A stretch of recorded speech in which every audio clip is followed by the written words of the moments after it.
Welcome, friends and family. We are gathered here today to witness and celebrate the union of Robby and Desiree in marriage. You have come here from near and far away to share in the commitment they're about to make to one another, to offer your love and support to their union, and to allow Robby and Desiree to start their married life together, surrounded by the people dearest and most important to them. Robby, looking extremely dapper as usual, very slim. And Desiree, you look absolutely beautiful. Hope this day is one of the best in your life. I'd also like to take a moment to thank Robby and Desiree's parents for not only raising such wonderful children, but also helping put on this fantastic event. For those that don't know me, my name is Charles. I've had the opportunity to go to school with the groom, spend 2 years as his roommate in San Francisco, but more importantly, I have watched him meet the girl of his dreams, fall in love with her, extremely aggravate her, win her love back, and today, marry her. I am honored to be standing here officiating this wedding to witness two become Wong. So how did we get here? A few years ago, I wrote a short illustrated book called How to Marry a Chinese American Girl. Questions her parents will be asking and the answers they prefer to hear. If you scroll through the total of 3 5-star reviews on Amazon.com, you might just find the following review from a user named Robby. The comment reads, quote, "I was itching to date a Chinese American girl, and this book gave me all the tips I needed to impress her parents. I didn't like how I found myself pretty low on the pyramid of acceptable suitors, but unluckily, the other advice in this book more than make up for my underdog status." End quote. And so today we are gathered here to celebrate the great success of my book, the marriage of Robby and his perfect Chinese American girl, Desiree. You're welcome. Thank you. Anyone who knows me knows that I love romantic comedy movies, otherwise known as rom-com for short. No matter how ridiculously cheesy or how bad the acting is, I will always finish the movie. And boy, did I really enjoy the Robby and Des rom-com movie, which I've officially titled Crazy, Ridiculously Cool Asians. Similar to all the rom-com predecessors, there are 3 stages to this movie. First, meeting and falling in love. Second, the fight or breakup phase. And finally, the reconciliation. The story starts 20 years ago. Our male lead, the 12-year-old underdog, meets a cute female lead in the 6th grade and has a secret crush on her. Now, I've seen a picture of Robby at 12 years old. I think most of you have as well. You would have never guessed he'd grow up to be this handsome stud he is today. He was a bit chubby, wore big glasses, and according to my information, video games were his jam. Unfortunately, he had to leave for another school, and they had to go their separate ways until 2 decades later in San Francisco, they were matched by multiple dating apps in the same week. On their first date, they shared a milk tea and some Mexican food and ran some errands at Target. Very romantic. So let's talk about how dreamy our male lead is and why Des fell in love with him. Robby is a natural-born athlete who has undeniable swagger. You'll often find him wearing bright colors, armed with charm, being the life of any party. And ladies, he's a great cook, and he even wears cardigans to show that he's sensitive. I don't think I've ever met anyone that can make other people as comfortable as you. And as I've gotten to know you and your groomsmen, it isn't surprising to hear about your dependability and loyalty as a friend, which I know is a quality that will make you a great husband. Now to our female lead. I don't have much data, but I suspect that Desiree has never had a hard time attracting men. With her natural beauty and wonderfully bright teeth. And she's definitely not one of those damsel in distress characters with her life in disarray. Beneath her good looks is an intelligent, independent, ambitious woman. She has worked hard, fought through challenges, persevered in academics, and has a bright future as Dr. Lou, DDS. Luckily for Robby, she likes big, somewhat chubby men because they seem kindler and more jolly. Her strong, steady character has made her a reliable friend who will be there to answer any call and spend hours on the phone discussing pretty much anything. Now, the initial spark between you two was undeniable. Your childhood connection seemed to provide a level of comfort where you could simply be yourselves. Robby fell fast and hard, while Desiree was a little more cautious. I still recall going on a long hike with you two at Land's End when you first started dating, and Des asked me many questions on that walk, and they were all about Robby, like a detective doing a thorough background check. Soon the relationship took off, and I would find Des hanging out in our apartment knitting what I assumed to be a scarf for Robby, or find the couple seasoning a new wok in the kitchen experimenting with Chinese recipes. And I knew it was serious when the couple began to have dinner with their respective families. Like all rom-coms, there's a part of the movie where the relationship hits a rough patch. Robby's a social butterfly, while Des prefers a quiet night at home, curled up on the couch with a historical fiction book. Your strong personalities would often clash. A small disagreement around logistics for a Saturday evening could result in a huge confrontation with some collateral damage, like a poor broken hairdryer. But in the end, the difficult period actually strengthened the relationship. In the movies, this is where you see the characters go their separate ways, but you can tell something is missing. It is a time of self-reflection, realization of their love for each other despite their differences. These emotions might be best captured by Julia Stiles' poem to Heath Ledger in the movie 10 Things I Hate About You. I hate the way you talk to me and the way you cut your hair. I hate the way you drive my car. I hate it when you stare. I hate your big dumb combat boots and the way you read my mind. I hate you so much that it makes me sick. It even makes me rhyme. I hate the way you're always right. I hate it when you lie. I hate it when you make me laugh, even worse when you make me cry. I hate the way you're not around and the fact you didn't call.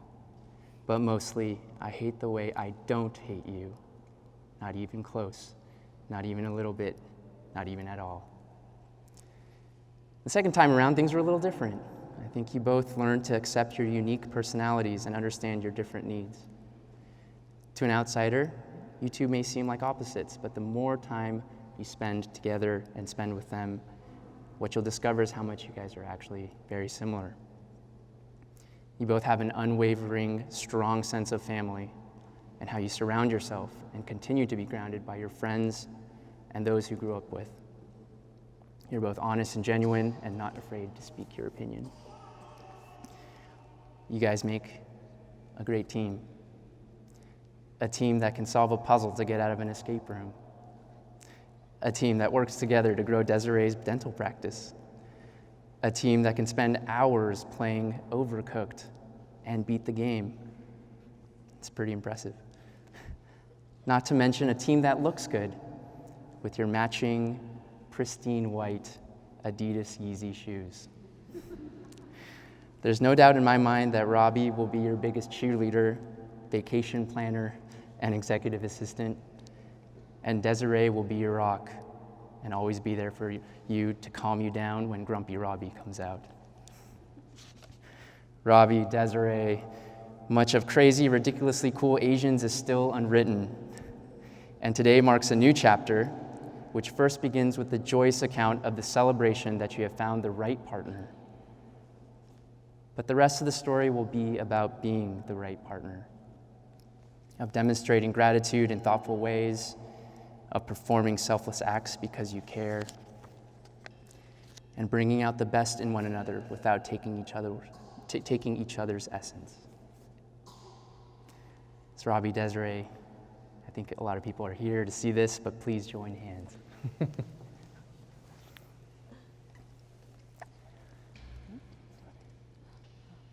Desiree, do you take Robby to be your husband? Do you promise to honor him, cherish and protect him, forsaking all others and holding on to him as long as you both shall live? I do. Now, Robby, do you take Desiree to be your wife? Do you promise to love and honor her, cherish and protect her, forsaking all others and holding on to her as long as you both shall live? I do. All right, now can I have the rings?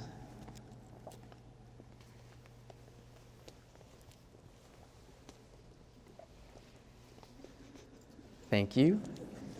Good job. Very warm.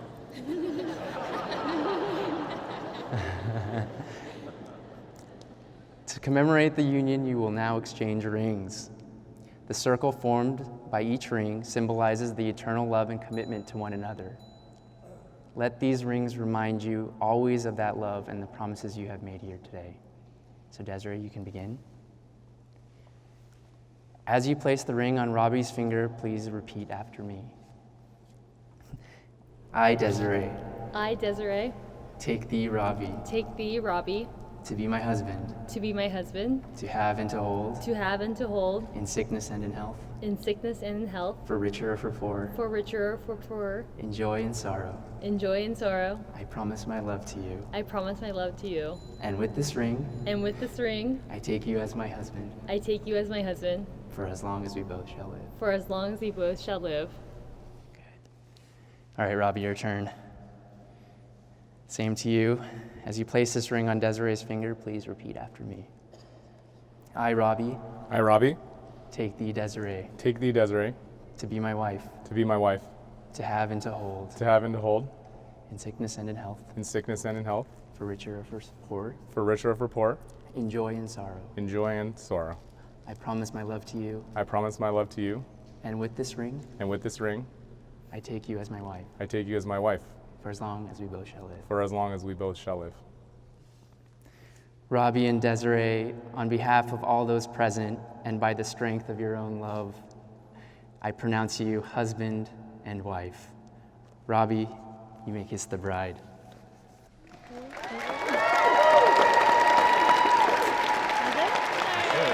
That's it. That's it. That's it.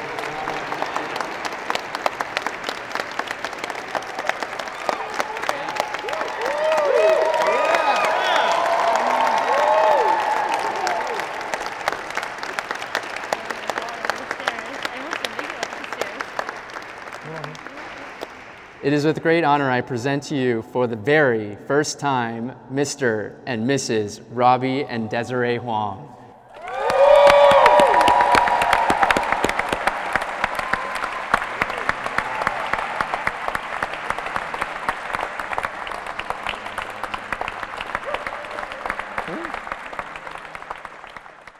Welcome to today's party.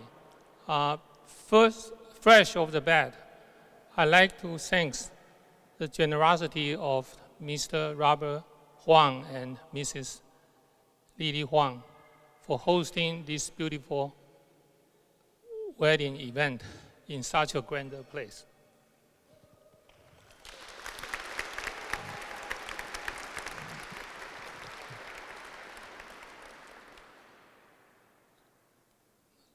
Last night, during the rehearsal party, the transformation of Robby from being a boy to a caring, loving person was manifest throughout many stories told by his mom and his sister, Nikki. Likewise, Desiree also have the similar process. When Desiree was in the second grade, that's when he need to learn the times table in her curriculum, and she initially refused to memorize the times table. Her reasoning was her addition is fast enough to be bothered by the times table. And around the same time, which was still 8 or 9 years away from her getting her license, she actually try to direct me how to drive in traffic, on highway traffic. And by pointing out which lane I should switch to so I can overtake other vehicles. And the times table issue fade away pretty quickly, but the desire of her moving fast was not fully addressed, because within the first 2 months after her graduation from college, she collected 3 speeding tickets. And fast forward a few years, and in recent years, after she being a dentist, she has spent time and working in the voluntary dental services in various cities, like the city of Berkeley, and also the city of San Mateo, to name a few. And also, she also providing the free dental work for the people in need in her own clinic. And that's really what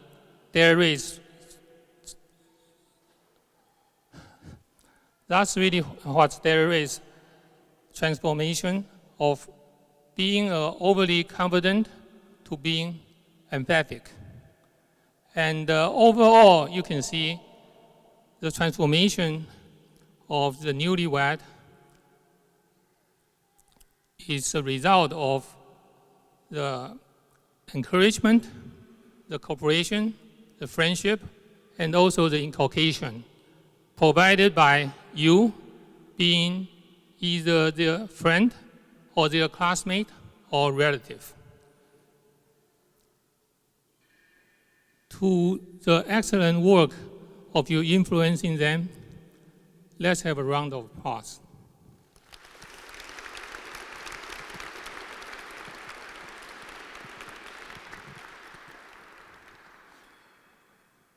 In other day, I come across a statement that is, a decision is a prediction. And that perspective to me is quite a revelation to me. And let's see how it's supposed to apply to this occasion. And the decision by the newlywed is get married today.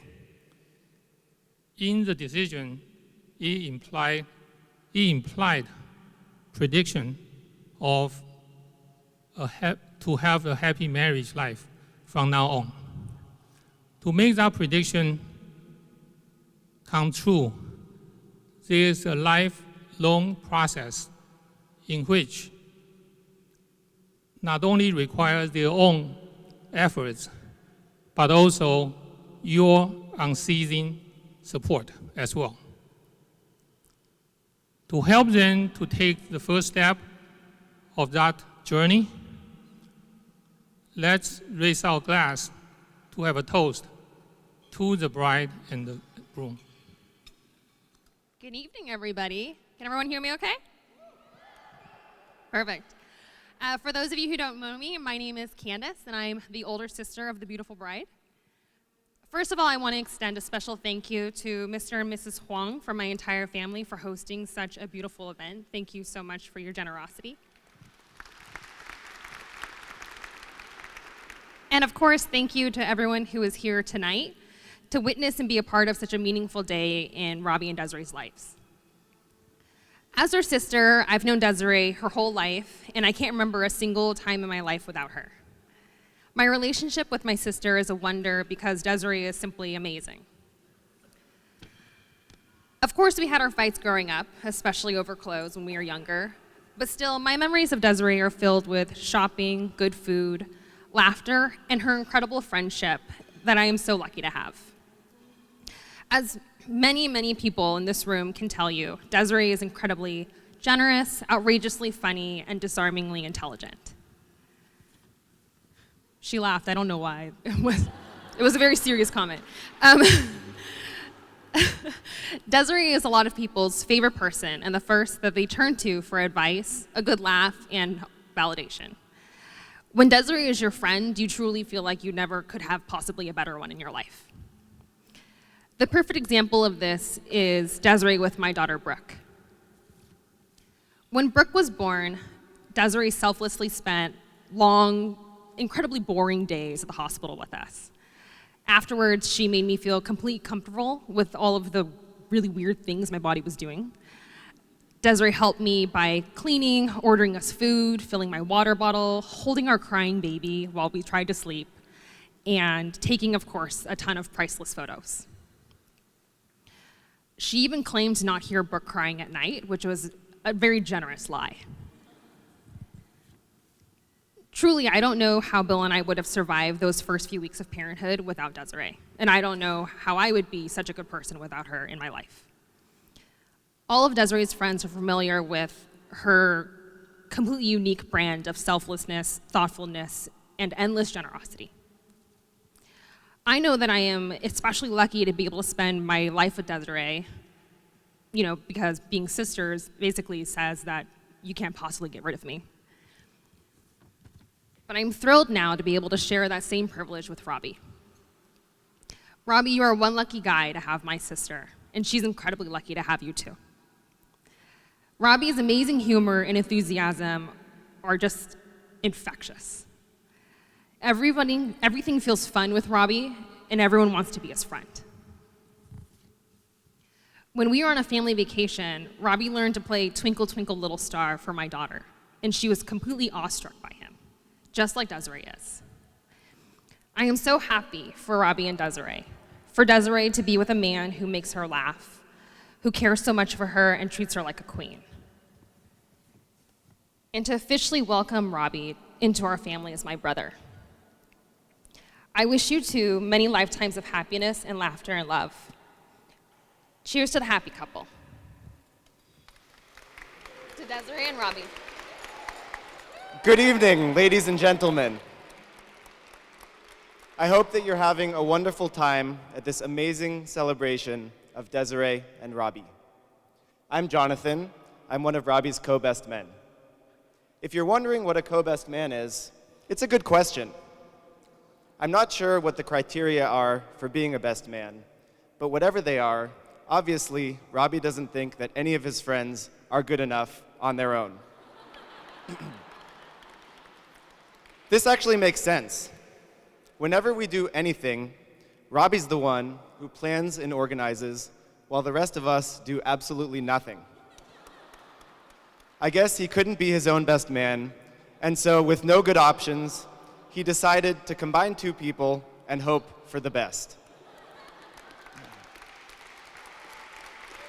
However, the part I'm unable to understand is why he picked me and Mike. Mike gives the same speech at every event. And I'm not even allowed to post to my own Instagram because it's controlled by Robby and a small committee. You can follow him at Reviewed by Jonathan. I wanted to quickly go over Robby's best and worst qualities to make sure that Desiree understands what she's getting into. The most striking thing about Robby is that he likes to eat. You might not know this unless you've spent 15 minutes with him.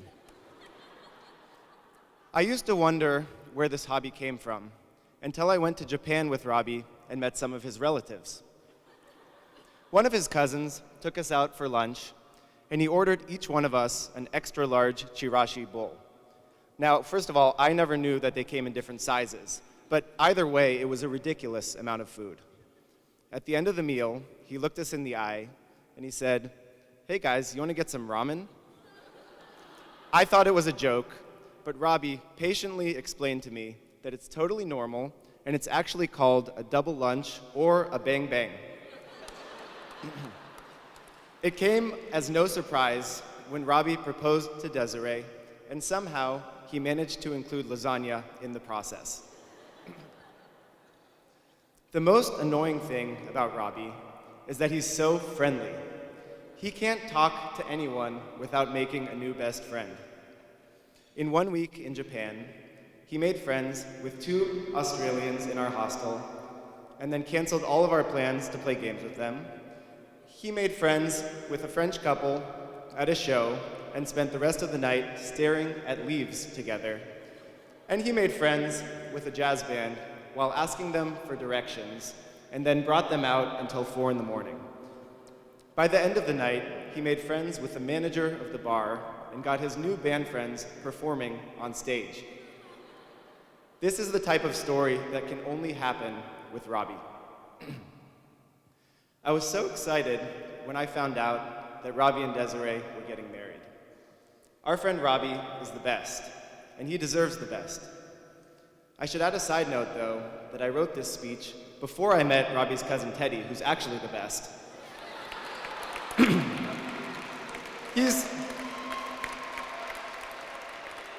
He's like an even friendlier version of Robby, and we all voted to replace Robby with him. But anyway, our friend Robby is pretty good, and he deserves the best. And I was excited because Desiree is one of my favorite people to hang out with. Desiree seems nice at first, and she is, but if you try to beat her at Monopoly Deal, she will destroy you. Just ask Robby if she won't play with him anymore because it's too boring. One of the reasons that I love hanging out with Desiree is because she's thoughtful and earnest in a way that is so rare and so refreshing. She tells things the way they are, with no BS, and always with a smile on her face. In the time that they've been together, Robby and Desiree have accomplished an amazing amount. They started and built 3 small businesses, ranging from dentistry to healthcare technology to the sandwich shop that shall not be named, survived at least 2 escape rooms, and got married on a big ships in Mexico. Building a business from scratch and the challenges of ownerships is incredibly difficult, but it's so much more possible when you have a partner who provides you with love, support, and friendships. This is what Robby and Desiree have so clearly found in each other, and I can't wait to see what else they will experience in an entire lifetime together. Robby, I joked about this earlier, but more than anyone I know, you put in effort to make the people around you feel good. I know that Desiree is aware of how special this is, and I have every confidence that she will treat you with the same care. I wanted to conclude with a quote that I found on Google. Begin now to be what you will be hereafter. Now, please join me in raising a glass to our friends, Mr. and Mrs. Desiree.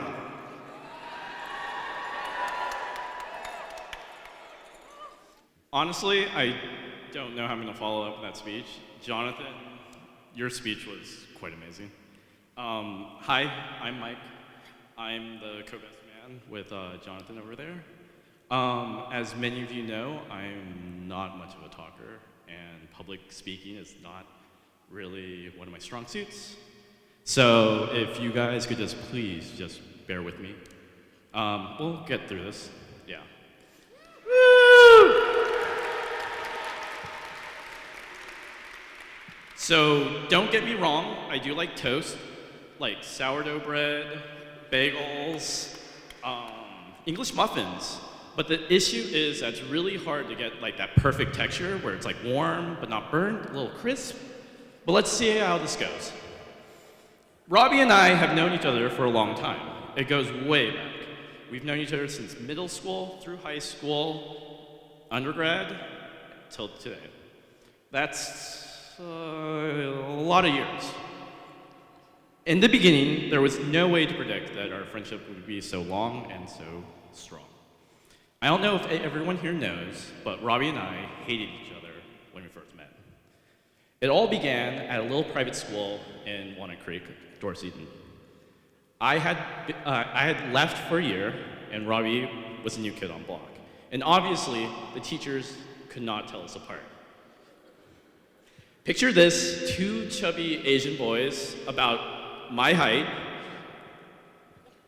Wait, so yeah, I have not grown since junior high, but that's not the point. Not the point at all. Actually, it's kind of weird. Like, people seem to not be able to tell us apart a lot. And I don't really get this. Like, some people to this day can't tell us apart. Let's say, like, someone, I'm not gonna name names, but maybe like an A. Vora. Wait, is that, no, sorry. Ami V. That's more descriptive. Well, anyways, there was some bad blood between us when the teachers mixed us up, and it boiled over when we were playing a game of pickup basketball. We had gotten, we were doing, I think, pretty sure there was some like really hard low post play going on. Like, we were like really getting into it, and then it boiled over into a fight. A kick may or may not have been thrown. I'm pretty sure basketball was definitely thrown. And then a scuffle ensued. I'd like to think that we were like, maybe like trained UFC fighters, like going at it, but I'm pretty sure we looked like we were more like hugging than like actually fighting. It was a good thing we had friends there to like hold us back, you know? It's like, yeah. But when the teacher finally got to us, we got stern talking to. And then we went our separate ways. I'm pretty sure we were mortal enemies at this point. Like, made each other's lists. We were like gonna be forever interlocked in combat. A week later, we had a friend, Phil, invite us over to play some video games, and then we became best friends. What happened in that week? I think we got a little older and wiser, maybe? Anyways. Okay. By the way, going back to this, I really don't understand how Robby and I look like very similar. Like, Robby's like 6 foot tall, I'm like 5'8". He has a long torso with very short arms for his height, but I'm perfectly proportioned. Yet in college, after college, just a few weeks ago, we're just mistaken for the same person or brothers. I know I like being compared to such a handsome young professional like Robby, but I feel a little bit sorry for Robby. I don't think he likes being compared to me that much. Yet, after people meet us, maybe like the second, third, fourth, fifth time, they begin to tell us apart. And you know why they can tell us apart? It's because of Robby's booming voice. It's like he has a natural microphone attached to him at all times. Do you know how hard it is to trash talk with Robby? Like, you're like, hey, that guy looks like kind of weird. That guy does look weird! Man, there's like crappy service here. Yeah, what crappy service? Well, the service thing, that may have been on purpose, because Robby really likes good service. But as many of you know, his voice just carries. Around rooms, through walls, across the US. Some of you may be thinking that I'm hating on Robby's voice. I beg to differ. It's quite the amazing asset. Just a few weeks ago, when we're getting ready to go we're trying to go to Robby's bachelor party, Jonathan was trying to find the group. Just by listening for Robby's voice, he was able to pinpoint the exact location of our group inside a crowded SFO terminal. Robby's voice just rises above. Some of you may know that I'm a big fan of fast food. McDonald's, Taco Bell, Carl's Jr., the list goes on and on. They are all delicious. I probably think I'm gonna get some pizza after this. Oh wait, dinner was delicious by the way. Quite good. However, I believe that my fandom for fast food is only rivaled by Robby. I know, how could a svelte, in shape, young man with such huge arms and monster thighs love such horrible food? But it's true. A dirty secret of ours is back in high school, we used to go on fast food tours. What is a fast food tour? That's when you go from fast food place to fast food place and you order an item from each place. Maybe some nuggets from McDonald's, a double-decker taco from Taco Bell. A Western Junior Bacon Cheeseburger from like Wendy's. That was really good. And then like maybe some crisscross fries from Carl's Jr. We were very healthy kids in high school. Although fast food tours were fun, this is not my most fond memory of Robby and fast food. I had a birthday in junior high and invited Robby and some friends over. Being the healthy kid I was, I asked for like round table pizza and KFC. It was just like a normal birthday gathering, like eat some pizza, have some like maybe mashed potatoes, fried chicken, maybe some cornbread, you know. But then, out of nowhere came Robby. His ingenuity and innovation was insane. He took some of the mashed potatoes and gravy and smothered it on a piece of fried chicken. Genius. I was like in awe. It was such a good idea. But then something happened that I would never forget. It's seared in my memory. He then took the mashed potatoes and gravy fried chicken and wrapped a piece of pizza around it.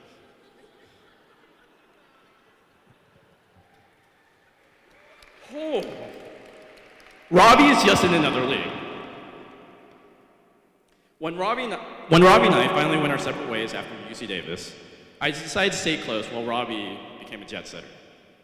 Robby lived in the Philippines, China, and eventually settled in Boston, where he went to MIT and worked at BCG. It's quite impressive. I remember talking to Robby on one of his visits back from China, and it was interesting to me that he said that no matter how long he went for and where he went, that he'd eventually come back here and it would be as if nothing had ever changed. And then I could not be more happy when Robby eventually actually did come back to the Bay Area. It's not too shabby here. And then he found the love of his life, Desiree, here as well. And I'm even more ecstatic about that, because I don't think you'll ever leave now.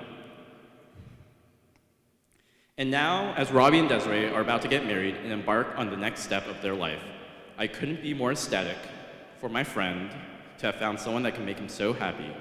I wish you two the best, and for Robby, some advice that seems to be universal among all married people that I know. Happy wife, happy life. Now a toast, and I don't have a drink, but if everyone could please raise their glasses. There are big ships, there are small ships. There might be some internships, car dealerships, enterprise ships, spaceships, tortilla chips, nacho chips, but there are no ships like friendships. Here, here. Woo. We got all the friends out here. Thanks for coming all over in a different part of the world. I have some friends. Actually, it's Robby's old boss in Beijing, Stan Zhang, and his wife came all the way from Singapore. Charlie from Australia. The grandparents of Desiree can travel from Taiwan. Thanks, in many different places, from Chicago, Boston, whatever. Thanks for coming to celebrate Robby and Desiree's wedding.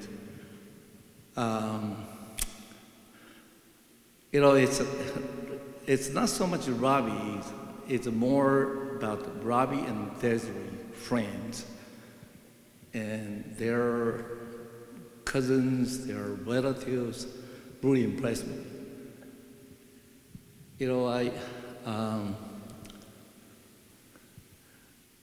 That's asset that Robby and Desiree are going to have throughout their life.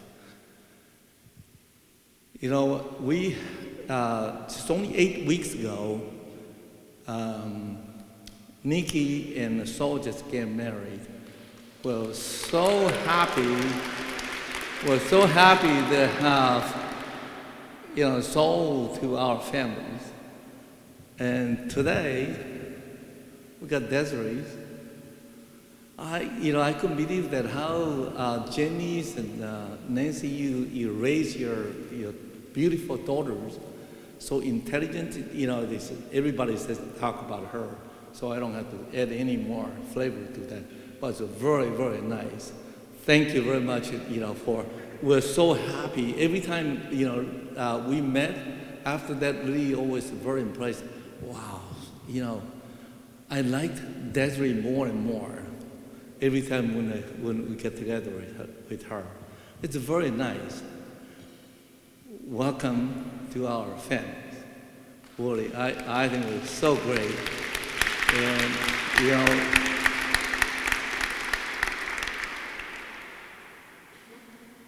you bring in a lot of different flavor. You're so intelligent, so straightforward. You know, I liked, many of the quality that you have. I think Robby is so lucky to have you to be his life partners. And I was asking people, what I'm gonna say tonight to Robby. Robby heard everything that, everything I have wanted to say to him, he knows exactly.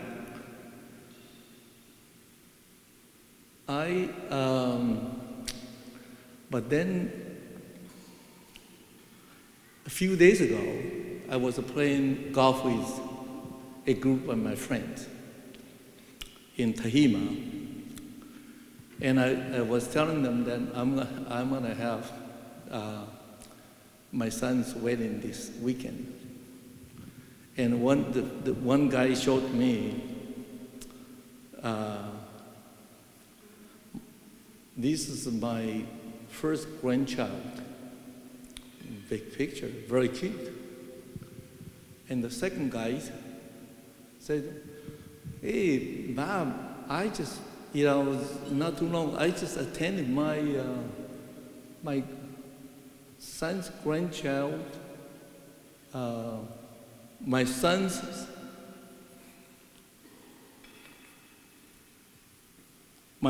son's graduations." And the third guy told me that his grandchild has a son already. Wow, that's a very productive thing. And I was saying, I know Nick and Robby kind of raised for the weddings, but it might not be a bad idea to you guys also think about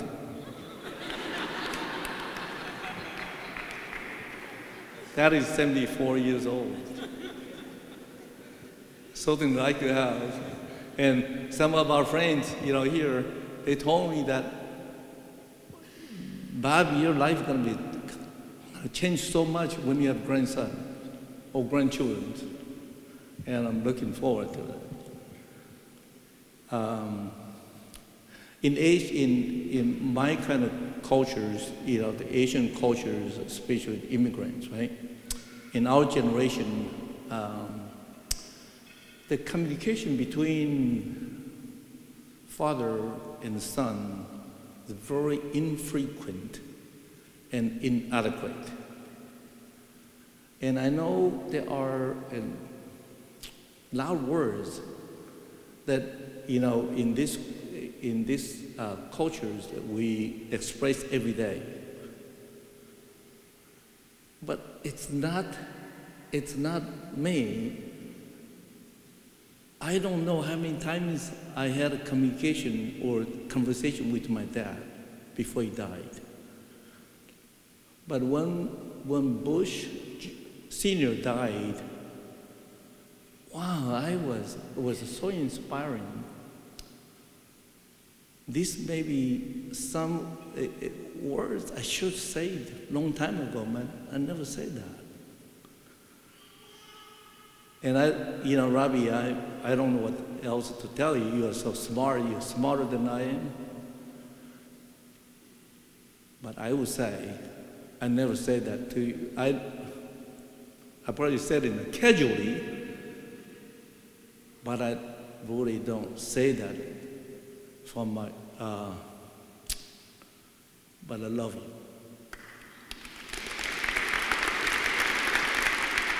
That's it. That's it. Let's raise the glass to Desiree and Robby for your happy forever life. Cheers. Cheers. Thank you. You know, I wasn't quite sure what I was going to say when I got up here. I woke up a little hungover this morning, 7 a.m., 6:30 maybe, and I rewrote the toast that I had written 6 days ago, and I actually kind of deleted everything. I was like, you know what, I think you'll be, overwhelmed with emotion when you're actually up there. Why don't you just kind of speak from the heart? And it's a little bit outside of my playbook because I usually am very prepared to speak and want to make sure I know exactly every word that I'm saying, but I wanted to actually have some raw emotion to see what's going on. And I normally am such a fan of attending other people's weddings because I love to celebrate, I love to, have a good time, as you've heard from some of the other speeches here. Sometimes I drink, sometimes I have too much, and everyone enjoys it, besides myself the next day. But let me just say, I really do feel such a difference today to say wow, an overwhelming amount of just affection and just love from everyone in the room here. Thank you everyone here for being here because it wouldn't be the same without any of you here. I need to give a few thank yous tonight. And first off, Mr. and Mrs. Liu, Jamie and Nancy, Desiree's parents, thank you so much for welcoming me into your family. It's been such a smooth process, and I actually here's a kind of a ad hoc story. I hopefully this won't take too long. Let's make it. But ad hoc story. I went to go ask Mr. and Mrs. Liu their blessing to ask Desiree her hand in marriage, and I expected them to grill me. And, I was ready. I had all my answers prepared. What kind of job are you really going to have? Are you going to really be able to support my daughter? What do you? And you know what? They didn't ask me one question. Not even one. What they did was they told me advice. That's it. They were just we know why you're here. And they were just here's how you deal with Desiree. And it was so amazing. And so, we've been traveling together, we've had time together, and, I cannot be more thrilled to have you as my parents. So, thank you so much. And thank you for helping host this weekend. To my next thank you, of course, to my own parents. What can I say? They raised me to be a good person, I think. They have the utmost integrity. The core values they place in me, I feel are the same values that Desiree and I both have, and we both know that that's one reason why we're going to be a very, very strong couple. So thank you, Mom and Dad, for being there for me always. And Dad, I love you too. And they always support me. I always knew it, I always felt it, even if they don't say it all the time. So thank you, and I love you. A little thank you to, groups that came from far away, echoing, my Desiree's grandparents coming from Taiwan, We got cousins over here, we got family here, we got my parents' friends here. Like, everyone's so supportive of our family. MIT Sloan here. By the way, talk to my dad. He wants to talk business, so just talk to him later. We got a number of people here. It's great. Thank you so much for coming out. I know some of the travel plans were hard. Thank you. Love to see everyone. I hope everyone's having a good time. What else did I see? Lastly, Desiree, my beautiful, beautiful new bride, my wife. What else can I say except since 6th grade, Desiree is now technically my longest friend. We don't say oldest, it's not, you know, we don't like that word. So, sorry Mike, Desiree's my oldest friend now. Longest friend, shoot, I messed up already. But I did have a crush on Desiree in 6th grade, and she had no idea because you saw the picture I posted on the website. There's no reason for her to like me, to really know who I was. But even back then, Desiree was very, very kind to me. I was a new transfer to middle school, in the youngest, 6th grade, like no reason to be nice to the new kids because they should get bullied. And as a chubby Asian kid, yeah, you should get bullied. But Desiree was so nice. I thank my sister, Nikki, for being friends with Desiree's sister, Candace, because that was the only reason Desiree had any idea who I was, and then was super nice to me. And then, I left the school, and we kind of lost touch for a while, we'll call it 18 years, maybe 20. And then, I will say, within 5 minutes of our first date, I knew that our potential was the rest of our lives. I knew that. And so I was really fighting hard to make that happen. And luckily, we're here tonight. What's always struck me, as cheesy as it might be, is like there's a quote from a song that's always registered with me about Desiree. Classic song. If you ever heard the rapper Fabulous, he has a song called "You Be Killin' 'Em," and in that he says, "They say she's a dime, I say she's underrated," and I've always thought about that about Desiree. Always, always. So what more to say except I can't wait to spend the rest of our lives together, Desiree.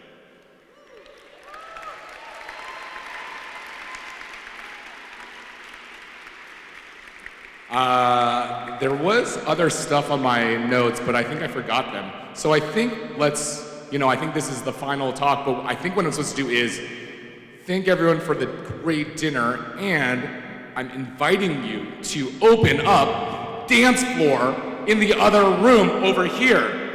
So, thank you.